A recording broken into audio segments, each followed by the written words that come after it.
දවසක් ඔයාලා හැමෝටම. ඔන්න ඉතින් ටික කාලයකට පස්සේ මම ලස්සන සාරි ඩිසයින් එකක් ඔයාලට අරන් ආවා. මේක ඉතාමත් අඩු වියදමකින් ඉතාමත් පහසුවෙන් කරගන්න පුළුවන් ඩිසයින් එකක්. ඉතින් මම මේකට පාවිච්චි කරලා තියෙන්නේ චේන් රෝල් ලොකු එක පාවිච්චි කරලා තියෙන්නේ. ඒත් එක්කම කෝඩ් නූල් පාවිච්චි කරලා තියෙනවා. ඉතින් මේක චේන් රෝලුයි ඇප්ලික් ක්‍රමයකට තමා මේකේ මේ මල් ඩිසයින් ටික හදලා තියෙන්නේ. ඉතින් මේක ඔසරි එකට තමා ගොඩාක් සුදුසු වෙන්නේ. ඔසරි එකට හරියන ඩිසයින් එකක් තමා මේ කරලා තියෙන්නේ. ඉතින් අපි බලමු මේක කොහොමද කරගන්නේ කියලා.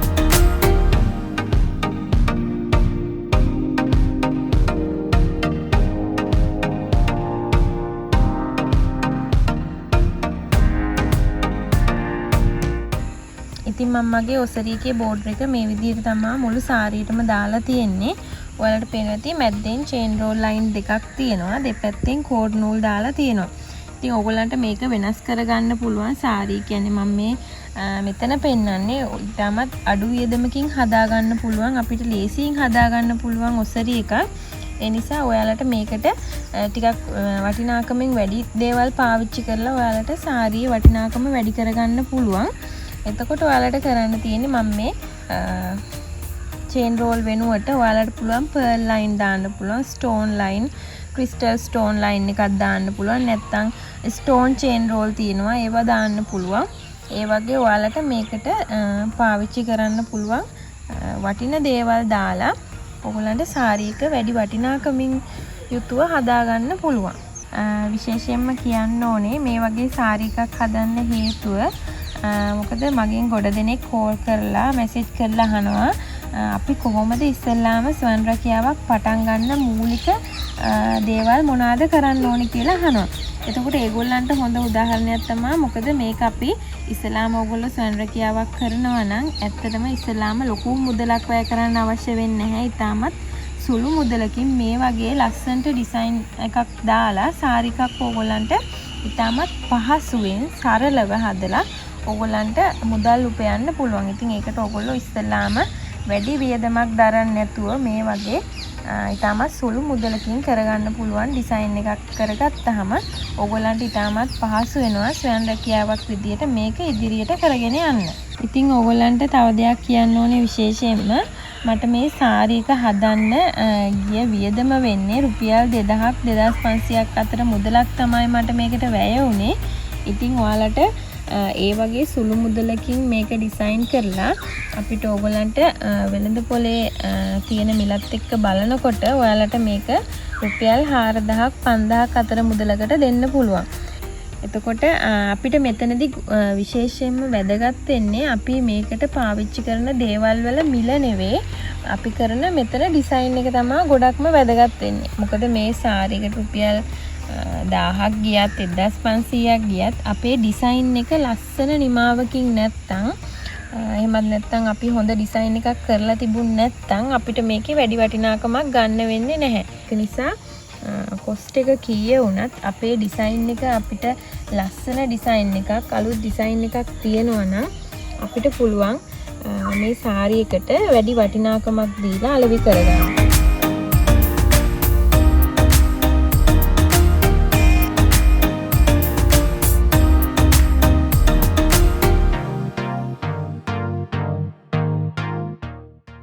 ඉතින් මේ ඩිසයින් එක ගැන කිව්වොත් මම මෙතෙන්ට පාවිච්චි කරලා තියෙනවා චේන් රෝල් එක පාවිච්චි කරලා තියෙනවා. ඒක නෝමල් අපේ ෆැබ්‍රික් ග්ලූ පාවිච්චි කරලා ඩිසයින් එකක අතු විහිදිලා යන ආකාරයට තමයි මම ඒක නිර්මාණය කරලා තියෙන්නේ. මෙතනදී මේ මල ගැන විශේෂයෙන් කියන්න ඕනේ මෙතෙන්ට පාවිච්චි කරලා තියෙන්නේ වෙල්වෙට් වර්ගයේ රෙද්දක්. ඒ රෙද්දෙන් තමයි අපි මේ මල් කොටස් වෙනම කපලා අරගෙන සාරියට ෆැබ්‍රික් ග්ලූ දාලා අලවලා තියෙන්නේ. එතකොට අපි සාමාන්‍යයෙන් කරන්නේ වෙනම රෙද්දකින් අපි මේ වගේ කොටසක් කපලා සාරියට අල්ලනවා නම් ඒ රෙද්දේ කාබන් කොලයක් තියලා පිටපත් කරගෙන තමයි ඩිසයින් එක මේකට කපලා අලවන්නේ. හැබැයි සමහර වෙල්වෙට් රෙදි වර්ග තියෙනවා අපිට කාබන් කොලයකවත් චෝක් එකකින්වත් ඇඳට ඇඳෙන්නේ නැති රෙදි වර්ග තියෙනවා. ඉතින් ඒ වගේ වෙලාවට කරන්න ඕනේ අපි මේ වගේ මල හැඩේ බ්ලොක් එකක් තියාගෙන ඒ බ්ලොක් එක ආධාරයෙන් තමයි අවශ්‍ය රෙදි කොටස් වලින් මේ මල් ටික කපලා අපේ සාරියකට අලවන්න ඕනේ. ඔයාලට පුළුවන් ඉස්සලාම මල ඇඳලා ඊට උඩින් කෝඩ් නූල කපලා ඊට පස්සේ කපන්න පුළුවන්. වෙල්වෙට් වගේ රෙදි වල ප්‍රශ්නයක් නැහැ නූල් ඇදෙන්නේ නැති නිසා මල කපලා ඉවරලා සාරියට අලවලා මෙතන කෝඩ් නූල් අලවන්නත් පුළුවන්. ඊට පස්සේ තමයි අපි සාරියේ පාටට සහ ඒ මලට ගැලපෙන විදිහට සීක්වෙන්ස් වර්ග, ස්ටෝන් වර්ග, පර්ල් වර්ග දාලා ඊට පස්සේ තමයි මේක ලස්සනට ඩිසයින් කරගන්නේ. මෙතනදී විශේෂයෙන් කියන්න ඕන දෙයක් තමයි මෙන්න මේ කෝඩ් නූල අලවනකොට අපිට මේ වගේ ස්ථානවල කැපුම් පාරවල් හිටිනවා.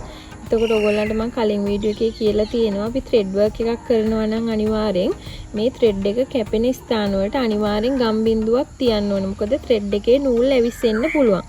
ඒක නිසා මේ අනිවාර්යෙන් ඒ කට් වෙන ස්ථාන වලින් ගම් බිඳුවක් තියලා ඔයාලට පුළුවන් මේ වගේ ස්වීක්වෙන්ස් එකක් පාවිච්චි කරලා හරි ස්ටෝන් එකක් පාවිච්චි කරලා හරි ඒ තැන් නීට් කරගන්න.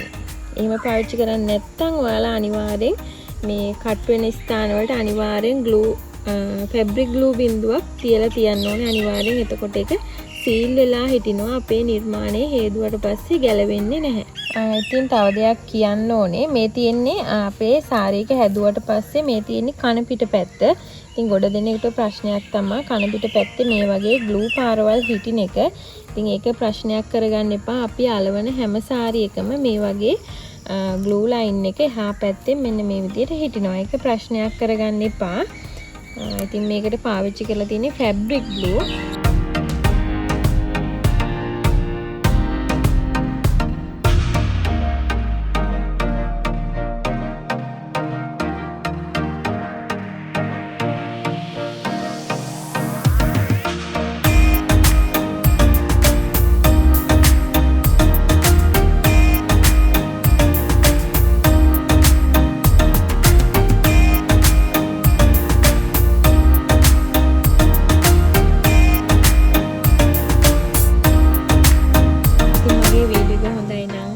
කරන්න කමෙන්ට් එකක් දාන්න. මේ වගේ දේවල් දැනගන්න කැමති කෙනෙකුට බලන්න ෂෙයා කරන්න. ඉතින් මම හිතනවා මගේ වීඩියෝ එකෙන් ඔයාලට යම්කිසි දල අදහසක් ගන්න පුළුවන් වෙන්නේ නැති කියලා. ඉතින් ඔයාලගේ ව්‍යාපාරයක් පටන් ගන්න මගේ මේ වීඩියෝ එකෙනුත් උදව්වක් ගන්න. ඉතින් අලුත් වීඩියෝ එකකින් හමු වෙනකන් ඔයාලා හැමෝටම සුබ දවසක්.